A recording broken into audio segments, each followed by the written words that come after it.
Broadcast is now starting. All attendees are in listen-only mode. Welcome, everyone, and thank you for joining us today for the webinar on time management with Matt Plummer. I'm excited to learn more about this topic, and I hope that it helps you as you go about your day.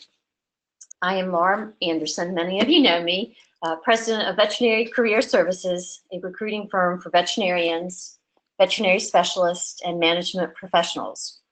I work with veterinary hospitals throughout North America and help them build their teams.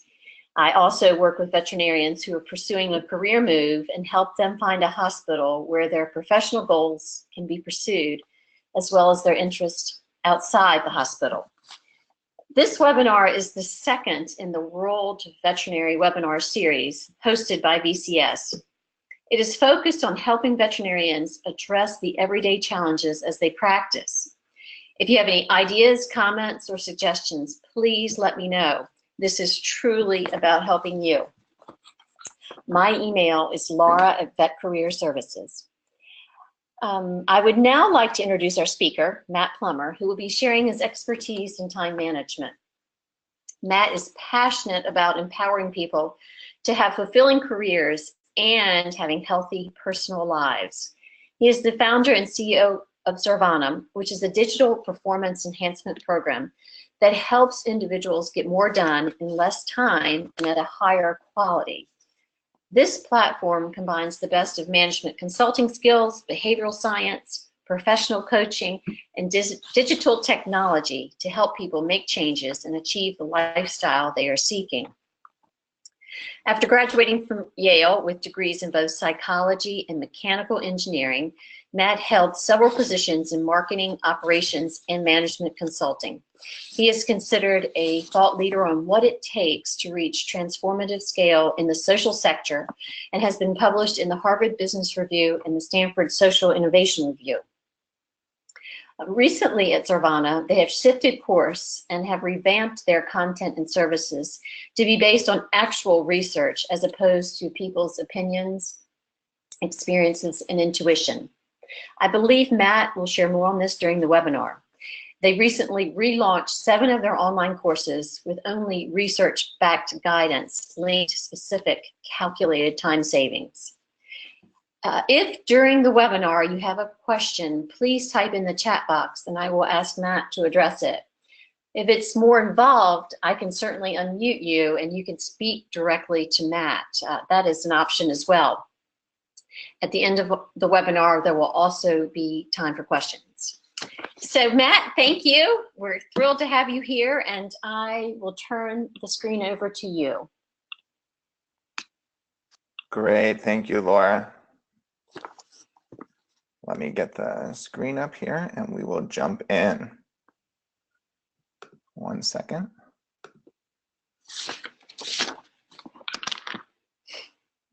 All right. So thanks, Laura. Thanks for the opportunity to share today. It's a real privilege to be able to talk with this group. And also, Laura, it's just been great to get to know you, and just your warmth and your kindness has really stood out to me. So it's an honor to be part of what you've started and what you continue to do in terms of serving this community.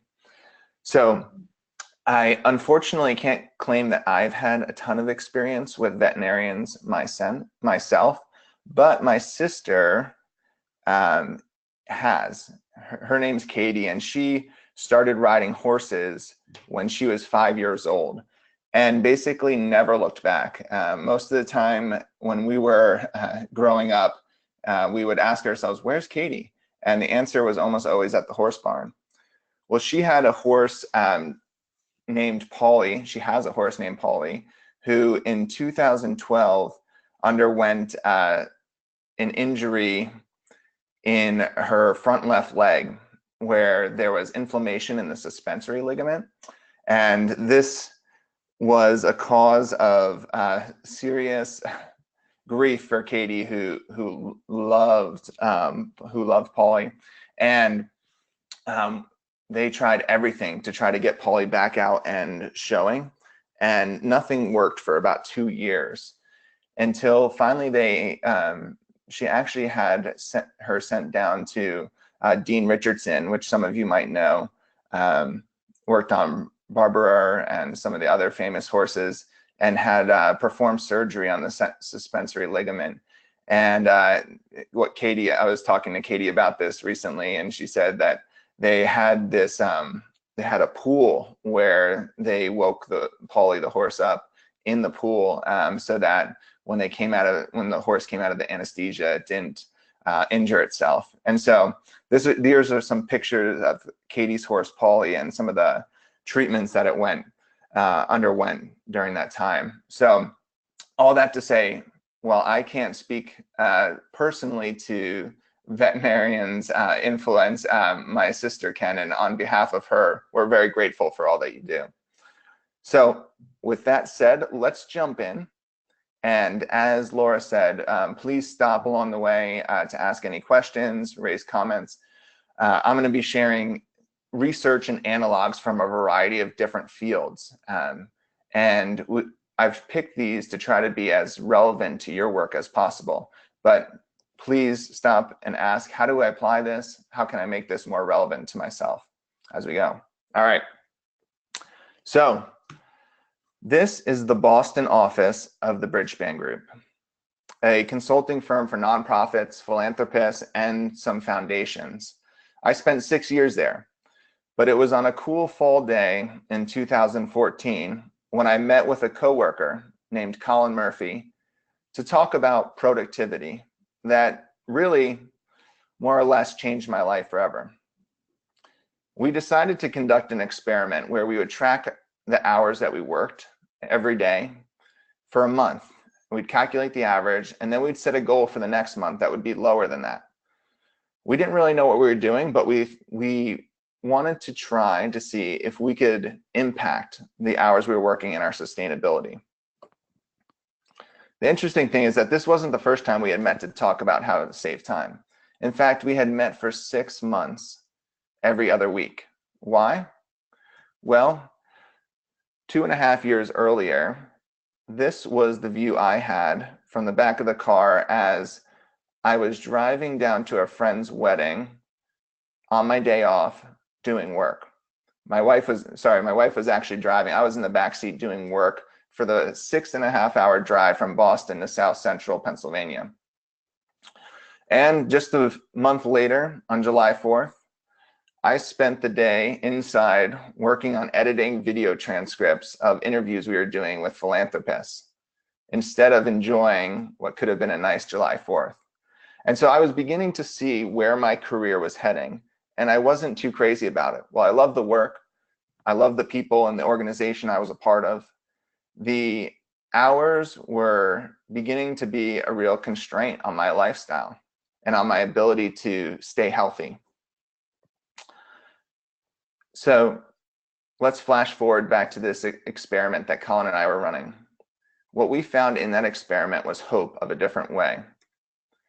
Over the course of 6 months, we saw our hours reduced by 15 to 20%.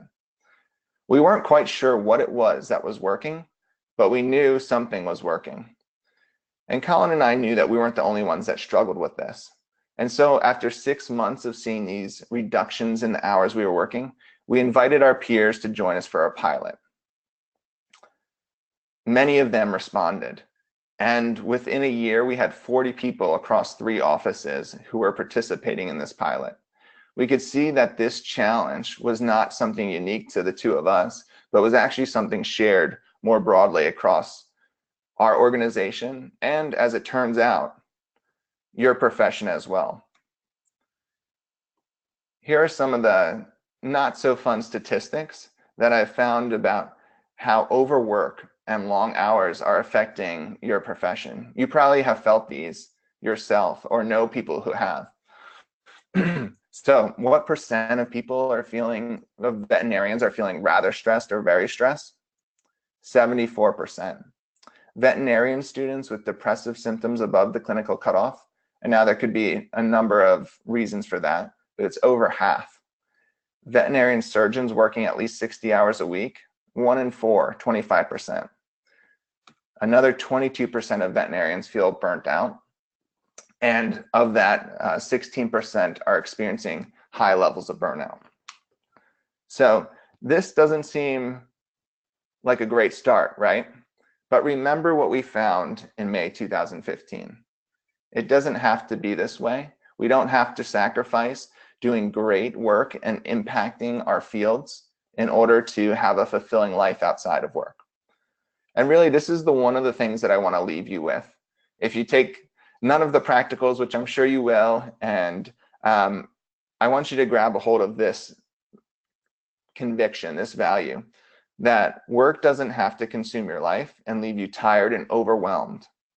You can actually have a fulfilling life outside of work and a meaningful career. And if you believe that, you'll continue to pursue that balance, that ability to do both. That's what happened to me. I kept pursuing the promise of time savings from this small experiment that Colin and I ran, and what has now turned into reams of research on the topic. We've gone through over 100 published papers in academic journals, management journals, those sorts of things. And what we've done is we've calculated how much time can people save by engaging in research-backed behaviors. What we found is that, and this is just a starting point, is that there's 7 areas where people lose a lot of time. And now some of these might be more or less relevant to your work. And I want to pause after just talking about each briefly to see kind of which strike a chord for you. But email, obviously a big factor in most professionals' workplace, might be a little bit less so for you all. But the average worker today spends about 2.5 hours a day on email. Our research suggests that you can save about half of that time. Task management, how do you keep track of what you have to do and decide what to do when? That is a huge area of potential time savings. How do we develop the people we work with in terms of giving feedback, coaching them, delegating tasks to them? Also a huge area of savings. How do we manage the flow of work and projects that we're doing? So how do we plan for a project? How do we keep track of what we're doing in the moment and not lose sight of our original focus for the work? All that can save you about 30 minutes a day. Procrastination, which I'm guessing if you're working at breakneck pace and moving from one appointment to the next or one patient to the next, might not be as big of an issue, but for many that costs about an hour a day. Interruptions, which I do want to spend a good bit of time on today, is a huge time suck for all of us. And keyboard shortcuts, which seem pretty insignificant, actually can present huge savings if we're on our computers quite a bit. So let me just pause here and give space for if anyone wants to voice kind of an opinion or a thought on which of these tends to provoke some interest for them. Do they have questions about these 7 before we move on?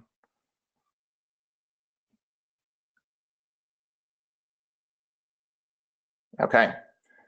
I will assume that we should keep going, and feel free to jump in as we go. All right. So let's look at interruptions first. Here, researchers at Northwestern Memorial Hospital in Chicago sought to understand how do interruptions affect physicians in the hospital setting. You see, they knew how it affected it anecdotally. And let's read one quote from a physician. She said, "As a clinician, my work experiences at Emory University Hospital, National Health Service, Lothinia in Scotland, and Northwestern Memorial Hospital all teach me one thing. Interruptions that come from different conversations can be disruptive to my work." Probably not earth-shattering, probably you feel the same thing too. But so here's what the researchers did. During the summer of 2014, they picked 4 hospitalists and they followed them around for 17 days and recorded everything that they did down to the second.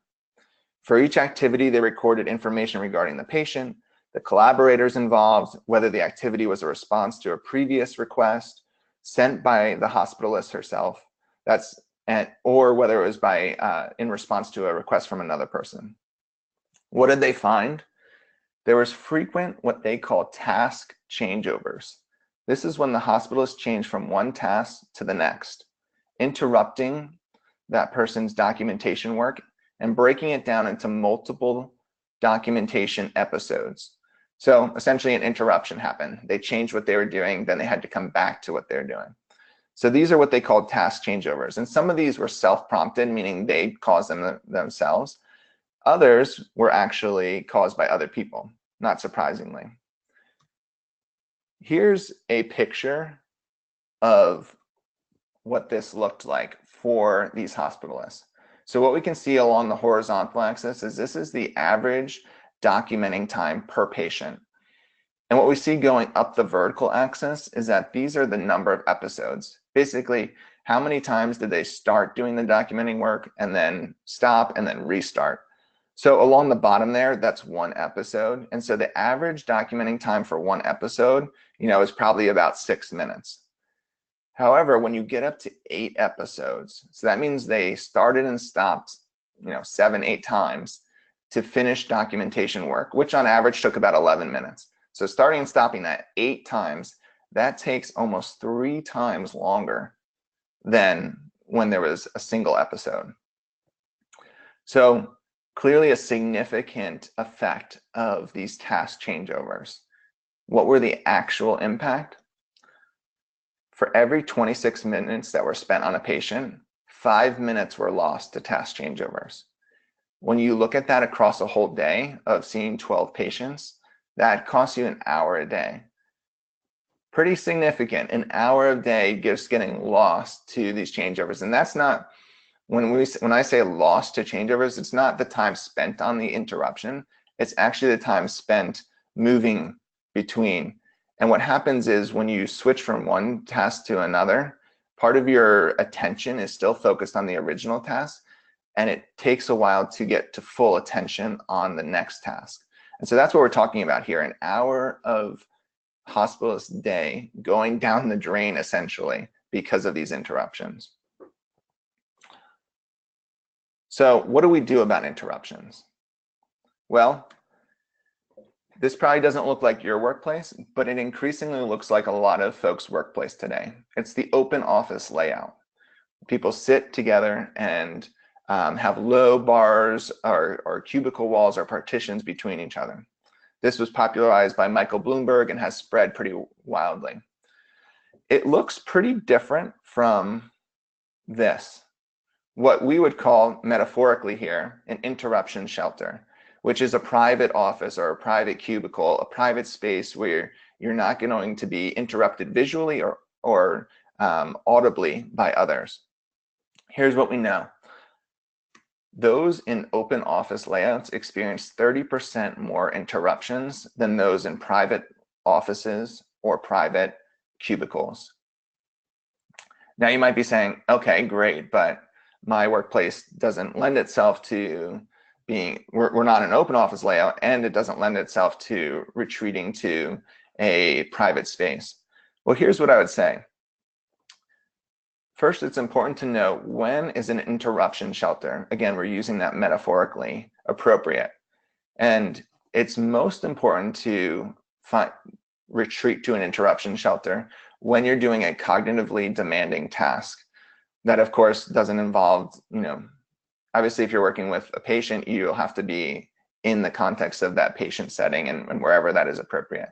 But to the extent that you're working on cognitively demanding work, outside of that, where it's individual work, if you can find a place to retreat to that shields you from the interruptions around you, that's ideal.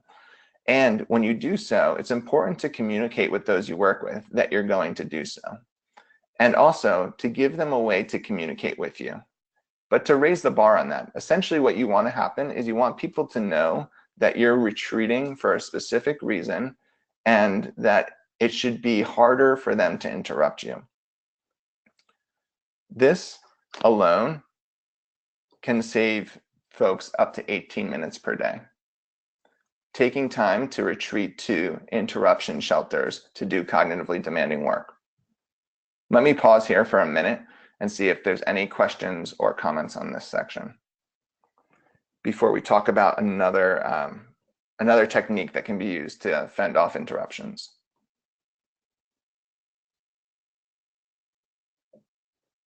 Okay. So maybe you can't retreat out of your workplace setting and go somewhere where there's privacy. Well, let's look at the collaborative work of a university in Switzerland and a research group in North Carolina.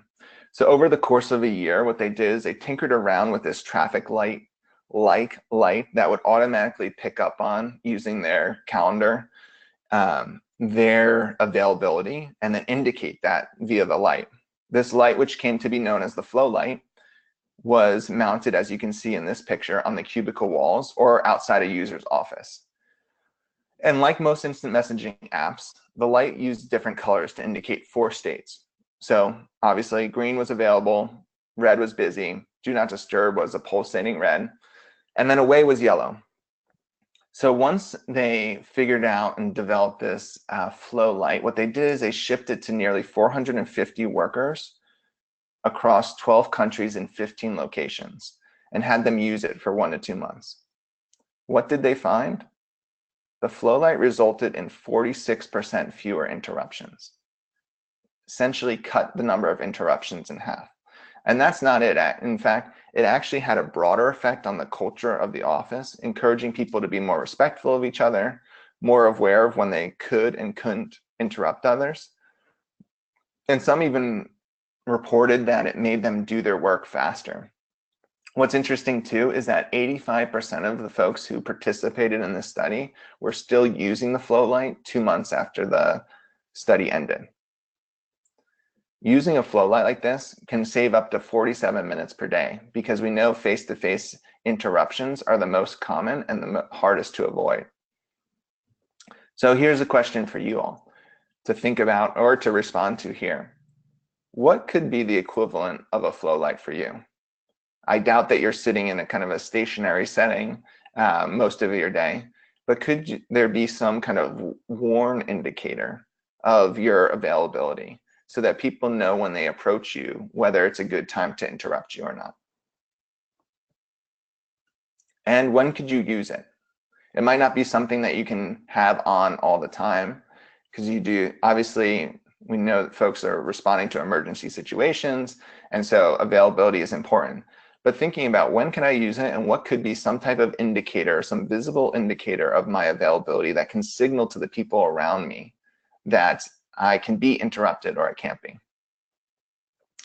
So again, big savings by using interruption shelters strategically and using something like a flow light to indicate when you're actually available. Now those are great for reducing interruptions, but what should we do when we are interrupted? Well, research led by Sophie Leroy from the University of Washington offers some insight here. And what she did in one of her 4 studies on the topic is she had participants review resumes as if they were doing a hiring exercise, and then she interrupted them when they were doing the review of resumes. For the control group, what she found is that the interruptions affected both their memory quality in terms of how much of the resume they were reviewing before the interruption did they remember after the interruption, and it also affected the quality of their decision making. So when she had them decide then like who should be hired, interrupting them affected the quality of their decision. However, when she had the experimental group take 1 to 2 minutes, just 1 to 2 minutes, to develop a plan for how they would resume the interrupted action before switching to the interruption, they did significantly better, almost completely erasing the effect of the interruption. What Leroy calls a ready to resume strategy includes 3 components. First, where are you going to return to in the task? Essentially, as this picture indicates here, putting a bookmark on that task so you know where to go back to. Second, what actions were you planning on doing but now are going to be delayed? So that when you come back to it, you don't have to think, oh, I was going to do these 3 things. Making a short note there. And then finally, what are unresolved thoughts or questions that you had in your head that you hadn't yet written down concerning the task? Essentially, you don't want to lose track of those. Leroy explains why this works. She says, and I'm quoting her, "As I am still thinking about task A while trying to do task B, I don't have the cognitive capacity to process those two tasks at the same time and do a perfect job on both tasks. It's not cognitively possible. It's like windows staying open in our brains, and it makes it hard to focus on the intervening work." So that's a ready to resume strategy. And again, it's not something complicated. It should take about a minute to complete, but it can save up to 28 minutes per day based on our calculations. Let me pause here. We're going to move on from interruptions in a moment, but let me create some space for folks to share thoughts or comments or questions on either the ready to resume strategy or anything around interruptions. Matt, I'm curious to see if anybody has any thoughts on the flow light. I think that's fascinating, but yet I don't know how veterinarians could do that. Does anybody have any thoughts on that?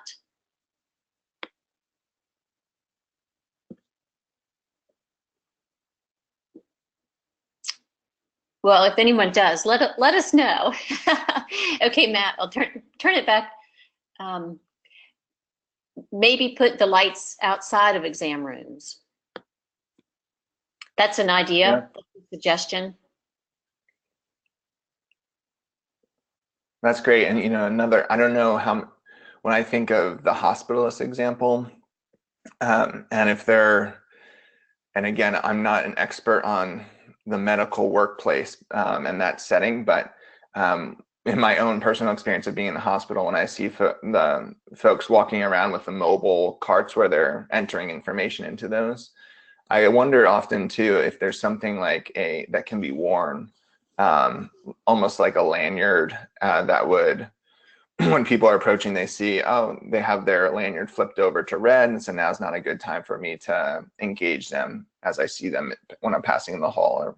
So again, you'll have to apply that concept and see what works for your context, but that was something that I thought about in terms of my limited experience in a hospital setting. Okay, well, we've talked about how people can cost you time. Now let's talk about how they can save you time. Delegating work is, in some sense, the most obvious way to save time. But the question of should we delegate more often comes down to 4 more questions. And those are, how much work can I really delegate? What would the impact of me delegating more be? And how would those I'm delegating to respond? And then finally, if all those things check out, how can I do it well? So let's take these in turn. So perhaps an unlikely pair, a vice president from Weight Watchers and a professor at London Business School, decided to sit down with 45 knowledge workers, so people who are mainly processing information and producing thought pieces across 39 different companies, to ask them how they spent their day. Here's what they found. On average, knowledge workers, and again, this is a different context, but just sharing as an analog, knowledge workers feel that 41% of the work that they do could be easily offloaded. This is probably, it seems big, but in some sense, it's probably not surprising, because what we also know is that only 15% of managers feel they delegate enough, and 72% of CEOs say they need to improve on improve on delegation, or they're working on improving delegation skills. But so great, we know that there is this potential to delegate a lot more than we do now. But what would happen if we actually do delegate more? Well, another professor at a different business school, this time Kellogg School of Management, reviewed thousands of data from thousands of law offices on how much the partners make, how many associates work with them, and how much those associates and other staff cost the firm in salary and benefits. Basically, to try to figure out if lawyers delegate more to associates, what is the impact of that? What do they get out of delegating? Well, here's what they found. Those who delegated work to associates on average earned 20% more than those who didn't. When they looked at the highest performing lawyers, it actually got up to 50% more. And so delegating had a huge impact on their ability to have impact. And what we also know from other data is it's not just lawyers who expect to see a huge impact from delegating more. Over half of business owners believe they can grow their business by more than 20% by delegating just 10% more. So great. We can assume that there's likely a lot more work that can be delegated and that it will have a big impact on our overall effectiveness. But what would the impact be on those we're delegating to? Do they want more work? Well, what we know here is that 75% of folks say they want more responsibility at work. Now, this doesn't mean that they always want every task that would be delegated to them, but in general, people are looking for more responsibility and opportunities to develop and grow and step up and do something that is previously thought out of their skill level.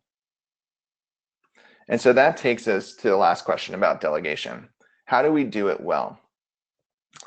Well, Mary Parker Follett, who was an early 20th century social worker turned into management guru, often called the mother of modern management, first formulated this theory called the acceptance theory of authority, which is basically the idea that superiors can exercise authority only if it's accepted by subordinates. And while this isn't the only theory of authority and isn't necessarily true for how delegation works, it shows us the ideal scenario in which delegation works. And the acceptance theory of authority has 4 conditions. Here they are. Basically, the person that we're delegating to comprehends the assignment. They consider the assignment relevant to the organization's mission. It aligns with their development goals, and they can do the assignment or figure out how to do it. So what we know is that if these 4 conditions are met when we're delegating, there's going to be a significantly increased chance of success. This doesn't mean that if those 4 conditions aren't met, we shouldn't delegate, but just something to keep in mind in terms of how we think about delegating to others. So those are the conditions for success. What do we actually share when it comes time to delegate? 3 things. The why. Why are you doing the task that you're doing? The what is the work that actually needs to be done? And the how are you going to do it? And the important thing here as you think about these 3 is that based on the experience and competency of the person you're working with, you'll actually want to vary these and fluctuate them. So someone who's brand new to a job and doing something new on the role, you're going to want to share all 3 of those. But somebody who's been at it for a while and doing some similar work for a while, you probably don't have to share the how. Just share the why and the what and let them figure out how. Similarly, someone who's even more experienced, growing in ability to do autonomous work, just share the why. We need, here's an example. We need to figure out how to reduce readmissions. And then they figure out the work that needs to be done to actually do that. And so thinking about these 4 conditions as well as these 3 things to share can help you think about how to delegate effectively. Let me pause here.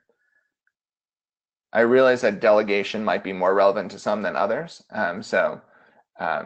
happy to move on, but if there's questions about this, let's take a minute to hear those.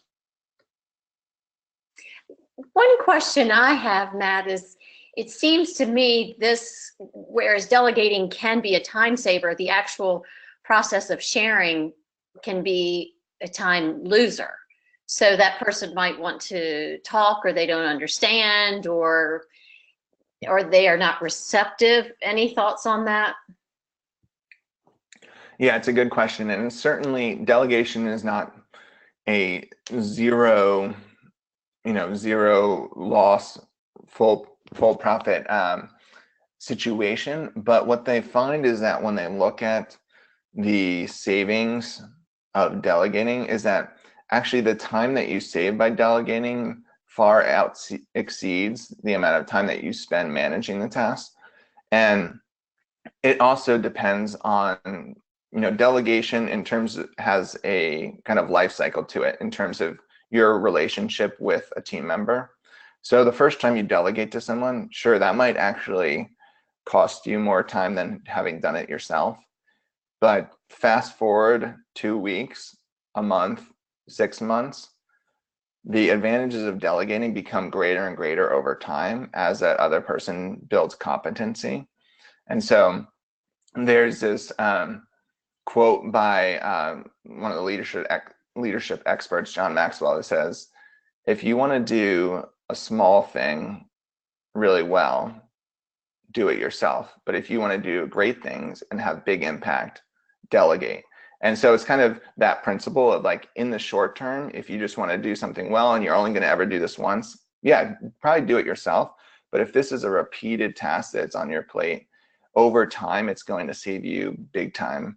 You know, our estimate is that managers can save up to an hour a day by delegating more. So yeah, and that's accounting for the cost of actually managing people then once you delegate it. And is most of the time this verbal, texting, emails, all of the above?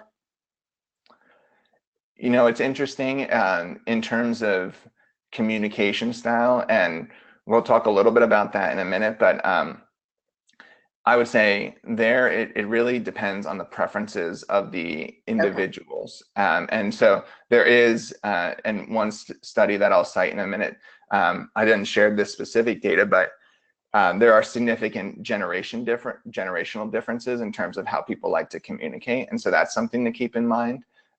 So, you know, a baby boomer communicating with a millennial might have differences in terms of how they like to receive and pass information on. So it really depends on those two. And actually, you know, one of the key challenges in communications is differences in communication style. In fact, and I was going to share this in a little bit, but I'll share it here, is that's the #1 cause of poor communication, according to a survey that The Economist did this year. And so that is a key challenge, and it's really important to figure out what is the person who I'm communicating to, how do they receive information best, both in terms of stylistically and also in terms of the medium or format. Okay. I do have one comment, and I don't know if you can answer this or respond to this. It sounds nice, but often staff in vet hospitals have limited training and make many mistakes, which ultimately result in the doctor having to take responsibility for mistakes, which may be worse than the time saved. Yeah, no, it's a great question, and you know, it's ultimately the dilemma of management, right? And in some sense, I'll approach this from two different angles. One is kind of a meta level, which is if you think about how any business actually ends up, you know, a large business ends up having an impact on the world. It's one person or a few people who had an idea who ultimately get a bunch of people to work for them and delegate tasks to them. And so at a meta level, business works by delegation and by a founder or founders delegating tasks to a group of people. And so in a sense, as we think about, and so delegation comes down to thinking about, do you want to increase your time that you can spend on other things? And if the answer is yes, then ultimately moving in that direction would be helpful. If it's I want to do the work that I'm doing currently really well, then that might not be the answer. Secondly, they make a lot of mistakes. Okay, and this is, so one of our courses is all about feedback and how you give feedback. And here, feedback has more of an impact on people's performance than formal training. In fact, and this is disputed, but there's the leadership model of 70-20-10, which says that 70% of leadership development, or you know, any development in a sense, happens through on-the-job responsibilities. 20% happens through you know, kind of formal developmental conversations, and 10% happens in formal, like, outside of work trainings. And so the point there is that most of development and training that happens in the interaction between a person and their work and a person and the people they work with. And so what I would challenge you to think about is don't limit their ability by the training that they come in with, but think about how and this takes time. It is an investment, but it's an early investment that pays off down the road.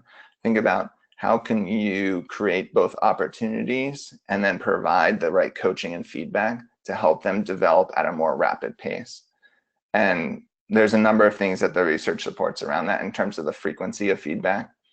So I'll just cite a few here. One is people need to be recognized for their positive contributions on a weekly basis, or the percentage of those who feel like leaving the firm goes way up if they don't receive weekly recognition. The other thing is when we give feedback, if we're not, the vast majority of people say that the feedback they get from their managers isn't meaningful. And so it needs to be focused. So if we're sharing like, oh, well, you need to change how you did task A, then like 10 minutes later, it's like task C needs to go a little bit different, task D needs to go, that doesn't help someone know where to focus their developmental efforts. So what we suggest is pick 3 things, 3 skills that they're working on. And even if you're sharing feedback on a bunch of other tasks, always bring them back to those 3. The other thing is we break down feedback into 3 different levels. So the top level is performance feedback, which is you're doing a great job or you're not meeting expectations. And people need to hear that so that they know kind of how they're doing, where they stand. Then there's skill level feedback, which is looking at the patterns and trends of someone's behavior and saying, oh, I've noticed that whenever you have a patient with condition X, you always end up doing this instead of doing this. And here's why you should do that. That's the hardest feedback to give because it actually requires intentional effort on your part to think through the story of that skill in that person's behavior. And then finally, the most obvious, and which most managers give a ton of, is what we call task level feedback, which is, oh, there's a typo there. Oh, you didn't do very well on that specific instance. And what's important is that people get skill level feedback at least once a month, where they're hearing, here are your top 3 development areas, and here's the story of how that skill's progressing. Over the last month, you've done really well.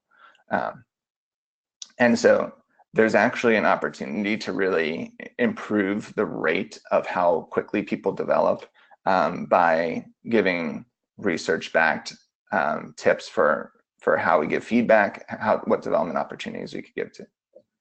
I'll stop there, but I'm happy to dive into one of those areas more deeply if that's of interest. Thank you.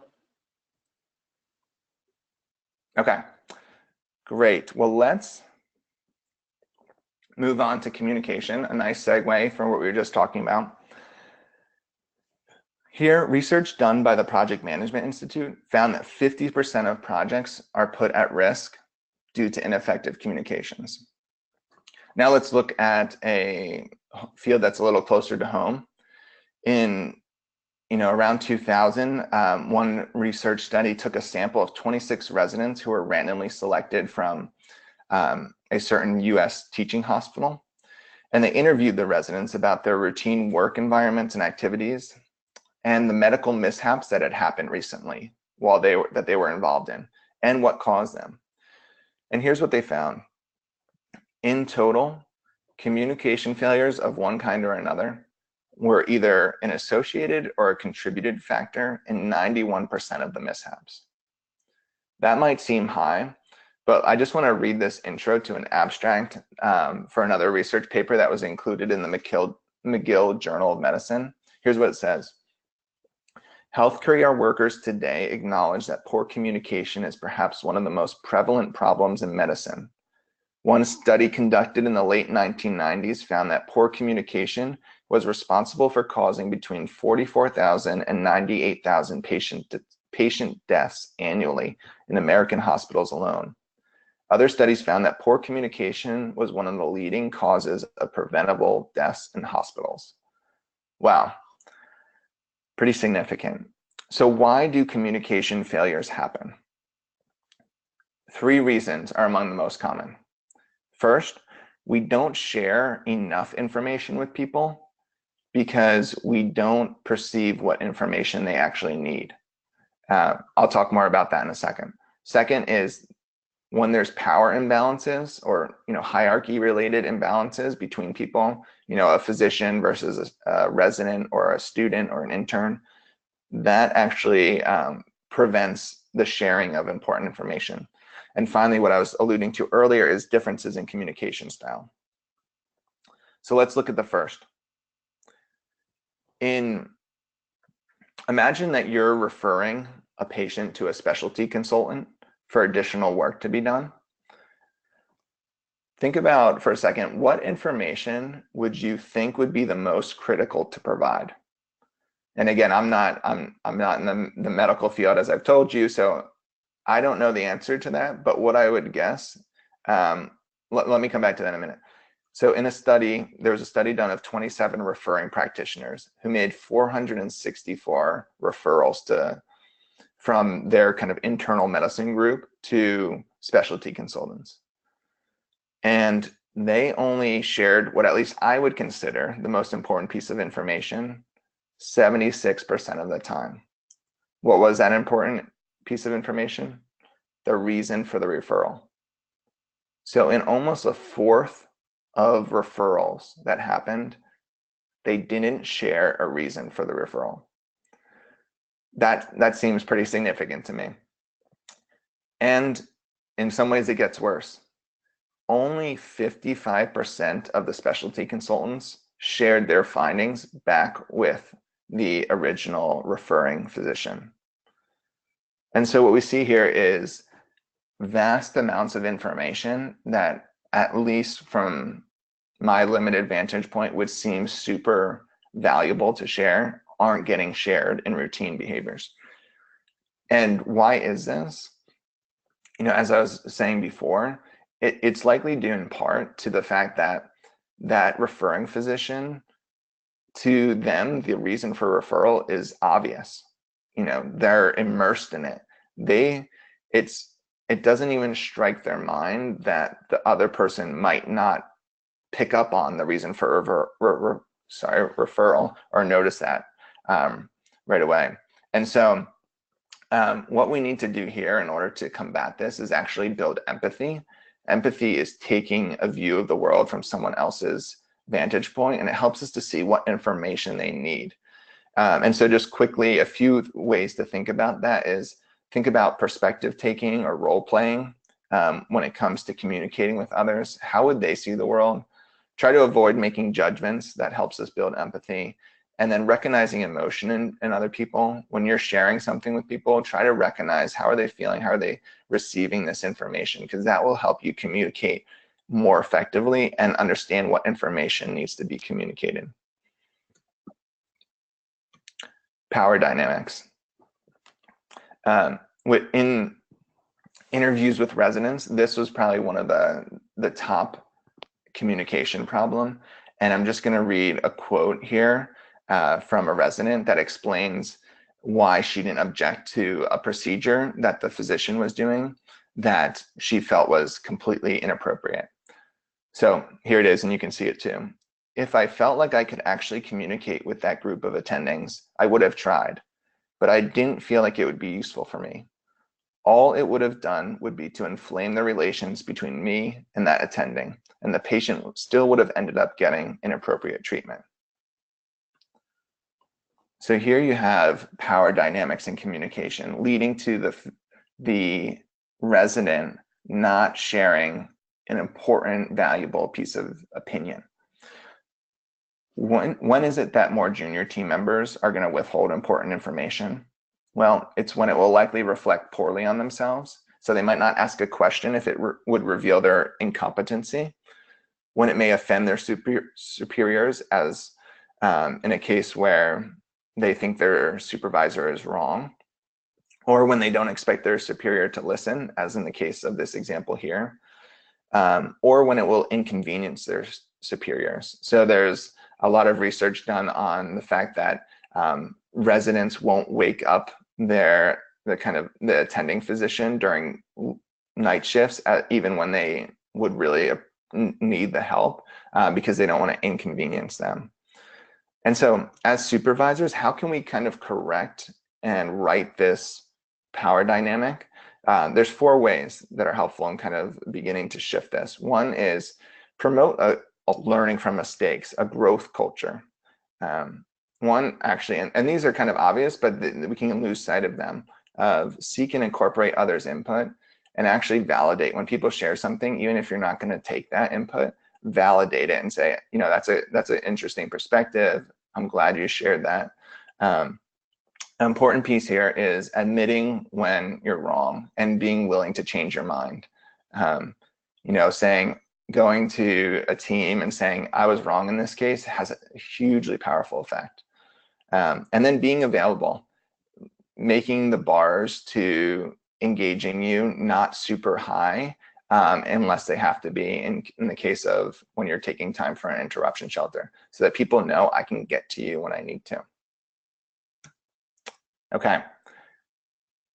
What I think I'm going to do here, given we only have a few minutes left, is I'm going to skip over the communication styles a bit here. And I want to share one more study here on task management. And then we'll open up to any other questions. So in 2005, a group of researchers partnered up with a large outsourced radiological services company, and they set out to find one thing. They said, we want to find out what happens when people deviate from the sequencing structure that the organization has set for them, and how do they make the decision to do that? Okay, so that might have felt a little jargony. Basically, what they wanted to figure out is, does the order in which people do their work matter? And this company, I mean, basically doctors would get x-rays and CT scans and MRIs, ultrasounds, etc. And they would come in through a centralized queue and then randomly be assigned to them. And the company policy was such that they were supposed to do first in, first out. And then they decided to run an experiment for 2.5 years that said, you can decide how you manage your queue of tasks. Do it in whatever order you want. What percent of people or percent of times did doctors deviate from that first in, first out policy? You know, almost half. Maybe surprising, maybe not, but what is perhaps more interesting is that those who deviated, for every year of experience at the firm, they were 18% more likely to deviate from the policy than not. So those who were deviating most were those who thought they knew what was going on and had most experience doing it. Now, did these deviations improve the pace at which they worked or slow them down? Well, the really interesting thing is that over 2.5 years, what they found is that it actually, for those who made a deviation from the policy, it actually added 13% more time to the activity. And that's, you know, an incredible amount of time. They actually estimated that it caused them to lose 3% on their annual profits. But what's interesting also is that when they looked at why this happened, it wasn't that the deviations that were made were illogical. In fact, they made a lot of sense. And the actual processing time itself, in terms of reading the image and making a decision on that, actually didn't change. But where this 13% came from was the compound effect of making a decision every few minutes about which task to do next. And here's the point that I want to make, is that when you have to decide as you go throughout the day what you're going to do next, that costs a significant amount of time. And so what you want to do is have 2 systems for managing what your tasks. And I know some of you probably have computerized systems or appointment calendars that do this, but you want to have a to-do list essentially that keeps track of everything you have to do. And then you want a calendar that takes from your to-do list and schedules that out for the day. And by doing that, then when you start your day, you put everything on your calendar, and then you don't think about what you have to do. Now, obviously, there could be adjustments to that, but that saves a dramatic amount of time compared to, oh, I have a few free minutes here, or I have a half hour here. Let me try to figure out what to do. So I know we don't have too much time, but fortunately, we're able to answer a few questions throughout. Let me stop here and see what questions you have, what comments, thoughts on how you could apply some of this.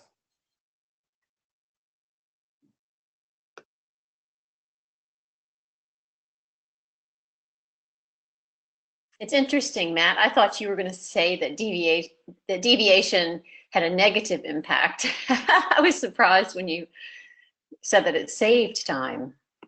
Oh, sorry. No, it did have a negative impact. It took 13% longer. Oh, I'm sorry. I misunderstood. Yeah. Okay. Yeah, thanks for clarifying. Does anyone have any questions? If not, I can share a few quick email tricks. Oh, great. Okay. Should I do that? Sure. Perfect. All right. So email, inbox management. There's two basic classes of opinion.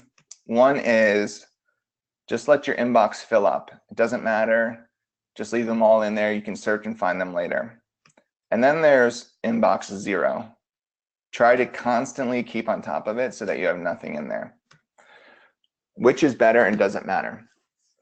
Yes, it does matter. You don't have to have it at inbox zero, but you actually lose about 27 minutes a day by rereading emails in your inbox. Every time you go and check your email, if there's a host of emails in there, as there are in the picture on the left here, your eyes can't help but rereading some of that, and that takes time. And so what our guidance to folks is every time you read an email for the first time, always move it out of your inbox the first time. And there's more details of how you actually do that.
Tools, things like the email decision tree helps you process every email, 5 properties of the most productive to-do list, how do you have a professional development conversation, We also are launching this week the Time Finder, which I mentioned along the way kind of how you lose time, and based on actual calculations. And so this is a 40-question online diagnostic, and it will tell you exactly how much time you could save over the course of a day and where you could save those time.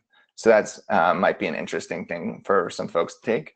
And then connected to that is online courses. I referenced those a little bit that actually teach these different research-backed practices. And they're all in short, like 5-minute lessons in quiz format. So you just answer multiple choice questions.